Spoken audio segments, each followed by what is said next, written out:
Hello guys, so this is lecture number 66 from the same chapter 9 HC. Verma से, जो कि हम डिस्कस कर रहे थे और वो था centre of mass, linear momentum and collision. And this is 16th lecture on exercise problem guys, and इसमें हम क्वेश्चन नंबर 61 डिस्कस करेंगे क्योंकि अगेन ये एक लेंथी क्वेश्चन है, इसमें 4 डिफरेंट क्वेश्चन हैं। तो चलो गाइस डिस्कस करते हैं। Question is like this, figure shows a small body of mass small m, this placed over a larger mass capital M whose surface is horizontal near the smaller mass। यहाँ पे जो near the smaller mass है, this is basically horizontal surface and gradually curves to become vertical। और ये देखो यहाँ पे ये vertical surface है, तो initially ये horizontal है और at last जब ये mass हम travel करेगी और इस surface पे आएगी यहाँ पे, तो ये completely vertical है। कह रहा है the smaller mass is pushed on the longer one at a speed v। speed v से push किया गया initially and the system is left to itself। initially just इसको push किया गया with a velocity v towards left as shown। उसके बाद इस system को ऐसे ही छोड़ दिया गया। The system comprises of what, this capital mass m and small mass m। तो ये सिस्टम को इनिशियल पुश देकर सिर्फ स्मॉल मास m को पुश दिया गया with this velocity v towards left और छोड़ दिया गया। कह रहा है assume that all the surfaces are frictionless. सारे ही सर्फेस जो है वो फ्रिक्शनलेस है। सबसे पहला कह रहा है find the speed of the larger block when the smaller block is sliding on the vertical part. अब ये जो स्मॉल मास m है ये यहाँ से स्लाइड होगी, ऐसे जाएगी लाइक दिस, और यहाँ से जाके ये ऐसे वर्टिकल पार्ट पे कहीं पे आ जाएगी किसी एक टाइम टी के बाद। Just suppose, we don't bother about the time, just suppose करो किसी एक पर्टिकुलर टाइम टी के बाद कैपिटल मास m ये वर्टिकल वाले पाथ पे आ गई। तो कह रहा है इस पॉइंट पे ये कैपिटल मास m की कितनी वेलोसिटी होगी। That is basically the question, first part का जो क्वेश्चन है, पार्ट ए। तो यहाँ पे देखो, अगर आप स्मॉल मास m और कैपिटल मास m को अगेन सिस्टम मानोगे, we are assuming that capital mass plus of small mass m, this as a system, ये सिस्टम है। तो इस सिस्टम को अगर देखो और सिर्फ हॉरिजॉन्टल डायरेक्शन में देखो, तो कोई भी एक्सटर्नल इन्फ्लुएंस नहीं है, कोई भी एक्सटर्नल फोर्स नहीं लग रहा है हॉरिजॉन्टल डायरेक्शन में, और तभी हम यहाँ पे इजीली मोमेंटम कंजर्वेशन अप्लाई कर सकते हैं। और उसके तहत अगर मैं इनिशियल मोमेंटम लिखूँ इस सिस्टम की, capital mass m plus small mass m as a system, तो इनिशियली में सिर्फ स्मॉल मास m के पास वेलोसिटी है जो इनिशियल पुश देकर छोड़ दिया गया है उसको, तो small m multiplied by v, that is the initial momentum of the system. और फाइनल मोमेंटम जब ये वर्टिकल पे आ जाएगा स्मॉल मास m, तो कितनी होगी। वेल देखो, यहाँ पे आपको ध्यान से देखना पड़ेगा मोशन को। जब ये स्मॉल मास m इस वर्टिकल पार्ट पे आ जाएगा, तो नो डाउट इसकी एक वेलोसिटी इस तरफ रहेगी। Just suppose this is v dash और something like this, so v dash assume कर लो।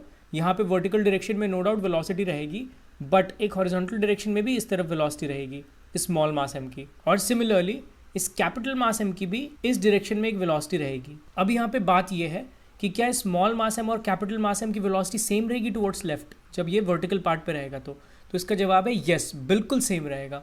Y? Because of constraint. Constraint होगा यहाँ पे, देखो स्मॉल मास m और कैपिटल मास m एक साथ ही मूव करेंगे in the horizontal direction. Because अगर आप मान लो कि कैपिटल मास m ज्यादा वेलोसिटी से मूव की in the horizontal direction, obviously दोनों लेफ्ट की तरफ मूव कर रहे हैं, और small mass m small velocity से मूव करे, कैपिटल मास m से लेस वेलोसिटी से, तो ऑब्वियसली ये गिर जाएगी वापस नीचे, तो वापस नीचे ऐसा मोशन हो जाएगा, मतलब ये यहाँ पे ऐसा आ जाएगा कुछ ऐसा, जो कि पॉसिबल नहीं है। सिमिलरली अगर स्मॉल मास m की ज़्यादा वेलोसिटी हुई कैपिटल मास m से, तो ये उसको और पुश करेगा कैपिटल मास m को, ताकि दोनों की वेलोसिटी इक्वल हो जाए, क्योंकि इसको छेद करके ऐसे निकल नहीं सकता, होल नहीं यहाँ पे बना सकता। वो उस तरीके की केसेस हमने यहाँ पे नहीं कंसिडर किया है। वो सोचना, उस डायरेक्शन में सोचना बिल्कुल ही आउट ऑफ द बॉक्स सोचने वाली बात हो जाएगी, जैसा कि हम सोचकर नहीं चल सकते क्वेश्चंस में। तो इसलिए मतलब आप उस तरीके से सोच के देखो, तो एक कंस्ट्रेन है यहाँ पे जो कि स्मॉल मास m को कैपिटल मास m के साथ हॉरिजॉन्टल डायरेक्शन में साथ में मूव करने पे मजबूर करेगा। And that's why I am telling that because of constraint capital mass m and small mass m are going to move together in the horizontal direction towards left. तो इस चीज़ को आप अगर फोर्स के पर्सपेक्टिव से देखो, तो इसको हम ऐसे भी देख सकते हैं।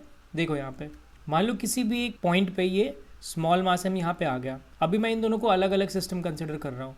तो ये जो स्मॉल मास m है वो कैपिटल मास m को इधर एक नॉर्मल ऐसे देगा, और ये कैपिटल मास m स्मॉल मास m को इधर एक नॉर्मल ऐसे देगा। These two will be equal, इसमें कोई डाउट नहीं होनी चाहिए। अभी इस नॉर्मल का कंपोनेंट अगर मैं हॉरिजॉन्टल और वर्टिकल डायरेक्शन में लूँ, तो देखो इधर ये हो जाएगा n cos theta considering this is theta, और ये जो होगा that will be n sin theta. Similarly यहाँ पे एक नीचे डायरेक्शन में होगा और एक लेफ्ट के डायरेक्शन में होगा, and this will B theta, तो ये n cos थीटा होगा एंड ये n sin थीटा होगा नीचे के डायरेक्शन में। नो डाउट है, ताकि जब आप इक्वल लो तो देखो ये बैलेंस हो जाएगा, ये बैलेंस हो जाएगा। तो ये जो लेफ्ट वाला n cos थीटा है वो बेसिकली कैपिटल मास m को लेफ्ट के डायरेक्शन में एक्सेलरेट करवाएगा, जिसके कारण उसकी वेलोसिटी होगी टुवर्ड्स लेफ्ट, तभी ये कैपिटल मास m लेफ्ट की तरफ मूव करेगा। बट अब अगर आप सिमिलरली स्मॉल मास m को देखो, तो उस पर जो n cos थीटा लग रहा है ये टुवर्ड्स राइट लग रहा है, मतलब ये फोर्स इस स्मॉल मास m को डिसेलरेट करवाएगा इन दी हॉरिजॉन्टल डायरेक्शन। तो इनिशियली वेलोसिटी v है, बट वो डिसेलरेट करेगी, तो हॉरिजॉन्टल डायरेक्शन में उसकी स्पीड कम होती रहेगी जैसे जैसे वो आगे ट्रैवल करेगा।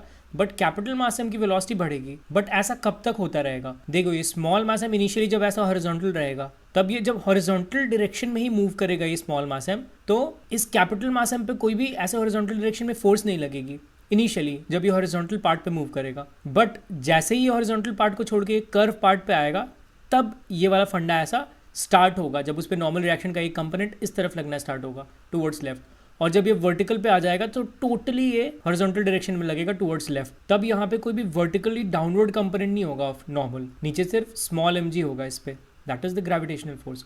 उसके बाद सपोज करो ये ऐसा मोशन करता करता दोनों एक दूसरे को ऐसे अलग हो गए दोनों एक दूसरे से, तो स्मॉल मास एम ऊपर आ गया और ये कैपिटल मास एम और स्मॉल मास एम के बीच अब कोई कांटेक्ट नहीं है, जस्ट ये इसके कांटेक्ट को छोड़ा है। तो उस समय क्या होगा कि जो फोर्सेस लग रही हैं, नॉर्मल फोर्सेस एक दूसरे बॉडी पे लगा रहा है जो, वो सीज टू एग्जिस्ट हो जाएगा, तब कोई भी फोर्स ऐसा लगेगा नहीं। तो उस समय की जो हॉरिजॉन्टल वेलोसिटी होगी स्मॉल मास एम की और कैपिटल मास एम की, वो सेम वेलोसिटी से वो आगे बढ़ना स्टार्ट कर देगी, बिकॉज उसके बाद फोर्स सीज टू एग्जिस्ट हो जाएगा, ये नॉर्मल रिएक्शन लगेगा नहीं एक दूसरे पे।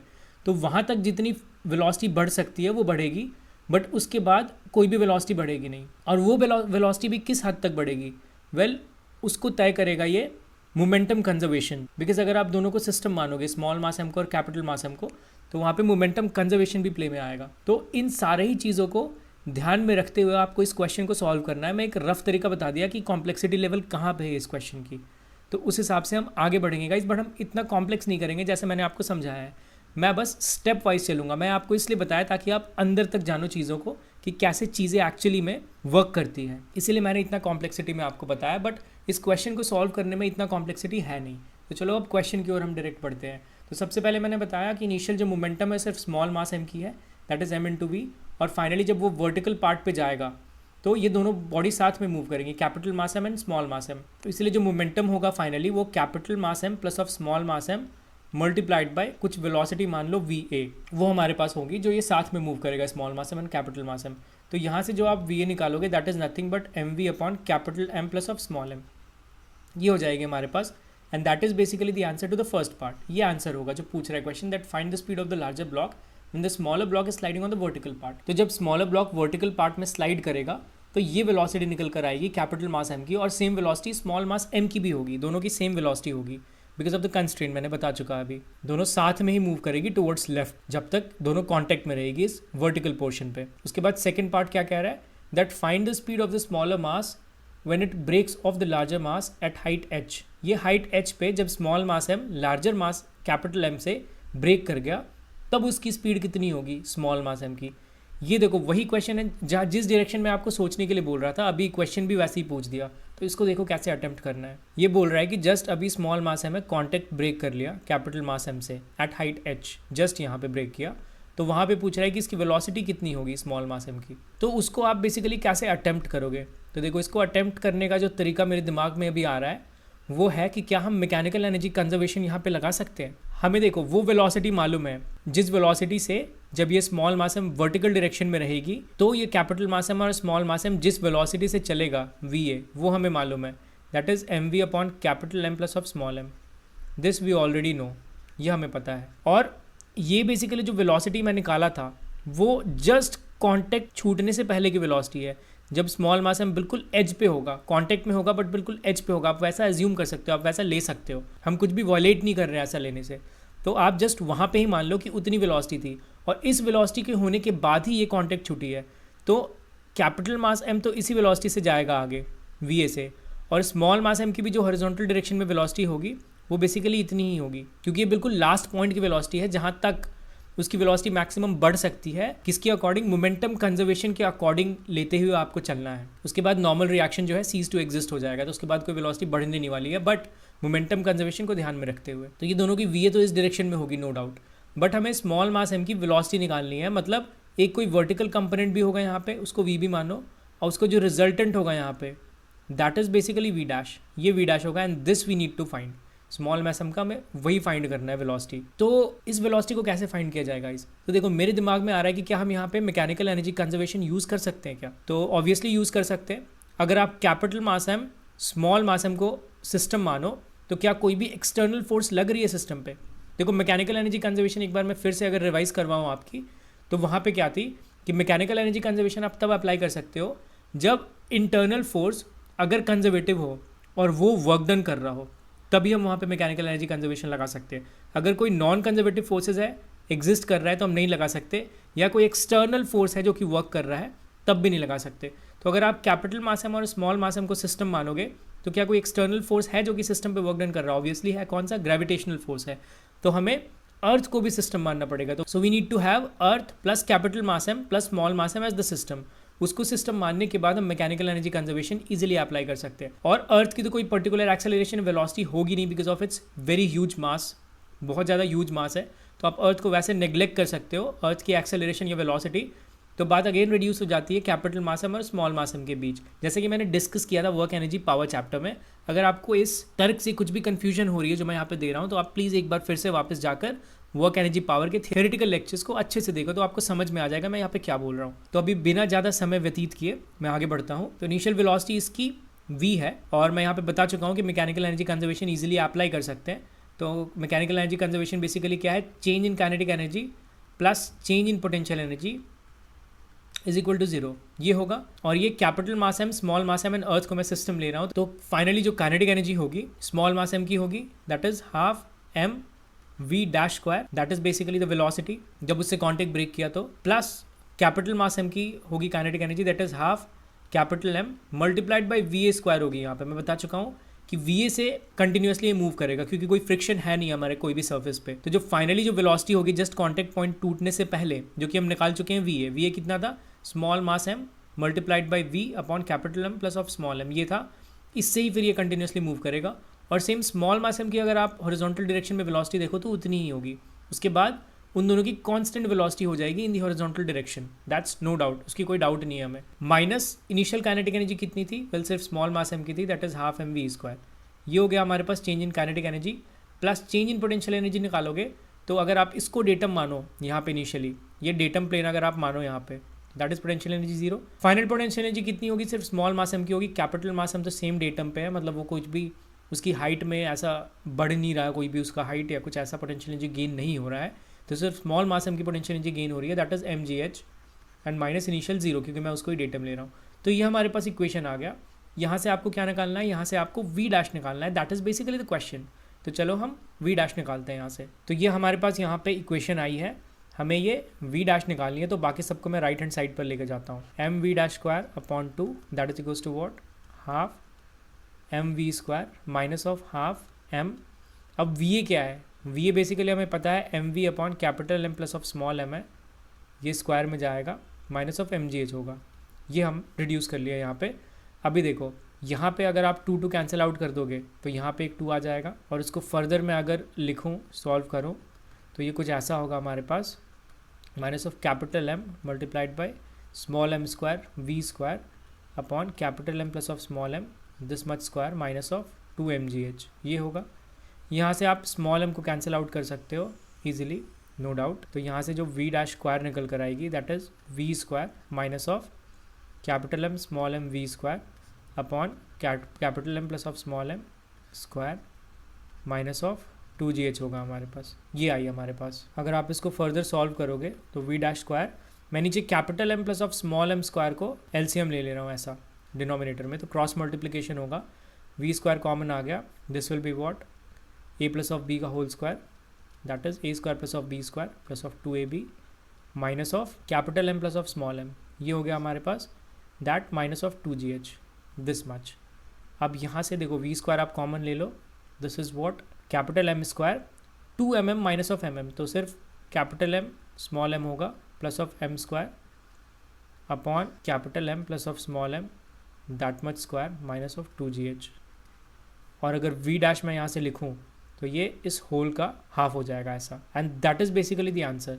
ये हमारे पास आंसर है टू द पार्ट बी। तो कुछ ऐसा बहुत टफ नहीं था गाइज ये, जैसे कि मैंने बताया स्टार्टिंग में, बस आपको पता होना चाहिए कि मैकेनिकल एनर्जी कंजर्वेशन आप लगा सकते हो कि नहीं, और उसकी पकड़ तब आएगी जब आप वर्क एनर्जी एंड पावर में अच्छे से मेरे लेक्चर को सुने होगे कि हम मैकेनिकल एनर्जी कंजर्वेशन कब यूज़ कर सकते हैं।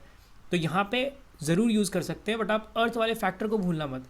अगर आप यहाँ पे सोचोगे कि यार ग्रेविटेशन फोर्स भी है, वो भी वर्क डन कर रहा है, तो वो एक्सटर्नल है, तो हम लगा सकते हैं कि नहीं यहाँ पे मैकेनिकल एनर्जी कंजर्वेशन, तो आप कंफ्यूज हो जाओगे।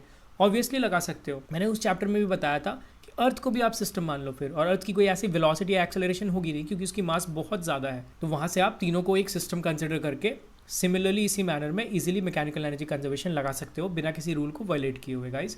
तो ये था पार्ट बी। अभी पार्ट सी क्या कह रहा है, that find the maximum height from the ground that the smaller mass ascends. अभी ये स्मॉलर मास ग्राउंड से, यहाँ डेटम प्लेन से, जो कि ऑलरेडी स्मॉल हाइट h के ऊपर यहाँ पहुँच गया है ये, उसके बाद से हम मोशन देखेंगे, तो आपको इसको ऐड करना पड़ेगा, ये फैक्टर भूलना मत, क्योंकि ऑप्शन में जस्ट इसको बिना कंसिडर किए हुए भी एक ऑप्शन होगा और आप उसको टिक करके आ जाओगे, आप रॉन्ग हो जाओगे। तो इसलिए एक इस फैक्टर को इनिशियली से ही याद रखते हुए चलना। तो स्मॉल मास हम देखो जैसे ही इससे ब्रेक करेगा, अभी बात बिल्कुल साफ हो जाएगी कि एक वर्टिकल डायरेक्शन में ही एक एक्सेलरेशन है, that is small G, downward direction में। हॉरिजॉन्टल डायरेक्शन में कोई भी एक्सेलरेशन नहीं है, तो कांस्टेंट स्पीड va से चलेगी। सिमिलरली कैपिटल मास में भी कांस्टेंट स्पीड va से चलेगी, हॉरिजॉन्टल डायरेक्शन में कोई भी एक्सटर्नल फोर्स नहीं है। तो अगर इस मुताबिक हम देखें तो जो स्मॉल मास की मोशन होगी वो कंप्लीटली प्रोजेक्टाइल की जैसी होगी, इसमें कोई डाउट नहीं होनी चाहिए, बिकॉज हॉरिजॉन्टल वेलोसिटी कांस्टेंट और वर्टिकल वेलोसिटी पे स्मॉल जी की एक्सेलरेशन लग रही है, तो ये बिल्कुल कैसा हो गया, प्रोजेक्टाइल मोशन के जैसा हो गया। तो यहाँ से ये ऐसे प्रोजेक्टाइल मोशन की भांति ही मूव करेगा, बिल्कुल ऐसा, लाइक दिस। इसको मैं अगर थोड़ा और क्लीन तरीके से बनाऊँ तो समझो कि ये ऐसा स्मॉल मास यहाँ पे आएगा और यहाँ से इसकी एक वेलोसिटी होगी दैट इज़ v डैश, और उससे फिर ये ऐसा प्रोजेक्टाइल मोशन में यहाँ तक जाएगा, ऐसा जस्ट समझो, वापस यहाँ पे लैंड कर लेगा ये उसी हॉरिजॉन्टल लेवल पे जहाँ पे ये कैपिटल मास का हाईएस्ट लेवल था। तो इसके दो कंपोनेंट होंगे अगेन, एक वाई डायरेक्शन में होगा, एक एक्स डायरेक्शन में होगा। आपको मैक्सिमम हाइट निकालनी है फ्रॉम द ग्राउंड, तो आप पहले यहाँ से हाइट निकाल लो, इस वाले लेवल से आप हाइट निकाल लो, ये हाइट जो मैक्सिमम हाइट होगी, और उसमें फिर आप स्मॉल h को प्लस कर दो, then you will basically get the answer. So हमें पता है प्रोजेक्टाइल मोशन के केस में जो मैक्सिमम हाइट होती है that is u square sine square theta upon 2g होती है। अगर आपको ये नहीं पता है तो वापस से मेरे लेक्चर को जाके देखो, इसको हम ऐसा भी लिख सकते हैं that is u y square upon 2g, because u sine theta is basically the velocity in the Y direction, initial velocity in the Y direction. तो आपको v डैश की भी फिर y कंपोनेंट निकालनी पड़ेगी। v डैश की दो component होगी, एक y डायरेक्शन में, एक x डायरेक्शन में। x डायरेक्शन वाला कंपोनेंट हमें पहले से पता है, कितना है x डायरेक्शन वाला कंपोनेंट, वेल va है, that is mv upon capital M plus of small m है। जस्ट हमें y डायरेक्शन वाली कंपोनेंट निकालनी है, x डायरेक्शन वाली कंपोनेंट हमें पहले से पता ही है। तो यहाँ से अगर मैं इसको लिखूँ, अगेन इसको v डैश स्क्वायर लिखता हूँ मैं, यहाँ पे स्क्वायर कर देता हूँ, ये हाफ हटा देता हूँ, तो क्या होगा कि ये बेसिकली ऐसा लिख सकता हूँ मैं इसको, va square that is the horizontal component plus vertical component that is vb square. इसको मैंने vb लिया था इनिशियली, मैंने आपको बताया था this is nothing but vb। तो आप ऐसा लिख सकते हो, देखो मैं कैसे लिख रहा हूँ, ये v डैश है हमारे पास, इसके दो कंपोनेंट है, एक वर्टिकल में vb है, हॉरिजॉन्टल में va है। तो आपको पता है that is va square plus of vb square is equals to v dash square. इसके तहत मैं यहाँ पे लिख रहा हूँ ऐसा, that is equals to this much, ये बेसिकली इसके इक्वल होगा। तो यहाँ से अगर आप va स्क्वायर लिखो तो va स्क्वायर कितना है, m square v square upon capital M plus of small m का स्क्वायर प्लस vb स्क्वायर, और इसके इक्वल ये है। तो यहाँ से अगर आप vb स्क्वायर निकालोगे, इसको मैं क्या लिखूँगा, this much minus of m square v square upon capital M plus of small m square, ये लिख सकता हूँ। And this will be what, this will be nothing but vb square, ये vb स्क्वायर हो जाएगा, यहाँ से डैश हट जाएगा, ये हमारे पास हो जाएगा, that is vb square is this much. तो यहाँ से जब आप इसको सॉल्व करोगे, इस टर्म को ले लो और इस टर्म को ले लो, इन दोनों में से क्या क्या कॉमन आ जाएंगी, डिनोमिनेटर कॉमन आ जाएगा और ये v स्क्वायर कॉमन आ जाएगा हमारे पास। तो उसको मैं अगर लिखूँगा, मान लो v स्क्वायर कॉमन आ गया upon capital M plus of small m, इसका स्क्वायर कॉमन आ गया, तो यहाँ से क्या होगा, capital M square plus of capital M small m plus of m square minus of m square, ये हो जाएगा, and this minus of 2gh, ये हो जाएगा, and that is what, that is equals to vb square, ये होगा हमारे पास। तो ये स्मॉल m स्क्वायर कट हो जाएगा, और यहाँ से मैं इसको क्या लिख सकता हूँ, वेल देखो vb स्क्वायर को यहाँ से मैं लिख सकता हूँ v स्क्वायर, और यहाँ से आप एक m को कॉमन ले सकते हो, कैपिटल M, देन हमारे पास क्या आ जाएगा, capital M plus of small m आ जाएगा upon capital M plus of small m का स्क्वायर आ जाएगा, like this, and this minus of 2gh, ये हमारे पास आ जाएगा। तो अभी ये capital M plus of small m ये बेसिकली कैंसिल आउट हो गया, and we are left with what, v square m upon capital M plus of small m that minus of 2gh, ये हमारे पास vb स्क्वायर आ गया। vb square यानी कि ये क्या है, ये vy स्क्वायर है, initial velocity in the Y direction का स्क्वायर है, और हमें पता है मैक्सिमम हाइट कितनी हमने देखी थी यहाँ पे, वेल वही initial velocity in the Y direction का स्क्वायर अपॉन 2g है। तो आपको डिवाइड करना पड़ेगा 2g से in order to get the maximum height, but वो मैक्सिमम हाइट इस लेवल से होगी, तो आपको उसमें स्मॉल एच भी ऐड करना पड़ेगा। तो सबसे पहले तो 2g से डिवाइड करते हैं हम throughout, this upon 2g, so this upon 2g and this upon 2g like this. तो 2g कैंसिल आउट हो जाएगा हमारे पास, so that is v square m upon 2g, capital M plus of small m होगा minus of h। तो ये हमारे पास हुआ maximum height, but maximum height यहाँ से हुआ। अभी हमें इसमें स्मॉल h ऐड करना पड़ेगा, because the question is like आपको मैक्सिमम हाइट ग्राउंड से फाइंड करनी है, फ्रॉम द ग्राउंड। तो स्मॉल h आप इसमें ऐड कर दो लाइक दिस, तो ये दोनों कैंसिल आउट हो जाएगा, then this is basically your final answer. ये आपके पास आंसर हो गई, M V square upon 2g capital M plus of small m, this is basically the answer to the part C. तो ये भी मैं बोलूँगा नहीं कि बहुत आसान था, बट आपको ध्यान रखते हुए अगर चलोगे चीज़ों को और आपको प्रोजेक्टाइल मोशन आती है ठीक ठाक तरीके से, तो इसको बहुत ही ईजिली आप निकाल सकते हो।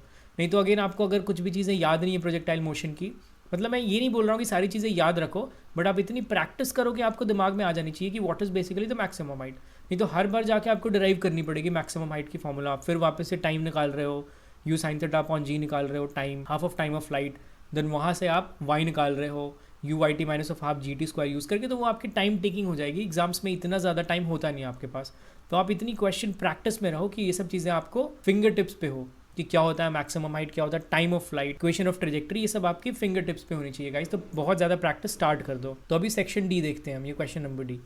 ये कह रहा है show that the smaller mass will again land on the bigger one. ये तो बहुत ही, मुझे नहीं लगता कि एक्सप्लेन करने की भी ज़रूरत है यहाँ पे, मैं बार बार बोल रहा हूँ कि जब ये कैपिटल मास एम और स्मॉल मास एम के बीच का कॉन्टैक्ट ब्रेक होगा, तो जो कॉन्टैक्ट ब्रेक होने से पहले की जस्ट वेलोसिटी थी कैपिटल मास एम की, दैट वाज वी ए, और स्मॉल मास एम की भी सिमिलरली एक्स डायरेक्शन में सेम वेलोसिटी थी, दैट वाज वी ए। तो जब दोनों की वेलोसिटी हॉरिजॉन्टल डायरेक्शन में सेम है और कोई भी ऐसे हॉरिजॉन्टल डायरेक्शन में वेलोसिटी उसकी डिक्रीज या इंक्रीज नहीं कर रहा है इन दोनों की, तो ऑब्वियसली कुछ टाइम के बाद जब ये स्मॉल मास एम वापस गिरेगा, वापस उसी लेवल पे आएगा जिस लेवल पे वो इनिशियली था कॉन्टैक्ट ब्रेक होने से पहले, तो एक दूसरे के कॉन्टैक्ट में वापस से आएंगे। ये देखो मैं क्या बोल रहा हूँ यहाँ पे, मैं बोल रहा हूँ कि जब ये कॉन्टैक्ट ब्रेक होगा, यहाँ पे कुछ ऐसा था हमारे पास सिस्टम, स्मॉल मास एम यहाँ पे इनिशियली था, बाद में कॉन्टैक्ट ब्रेक होने से जस्ट पहले जो वेलोसिटी थी दोनों की, कैपिटल मास एम की भी और स्मॉल मास एम की भी, वो कितनी थी, वी ए थी। ये हमने निकाला, that is small M V upon capital M plus of small M थी हमारे पास।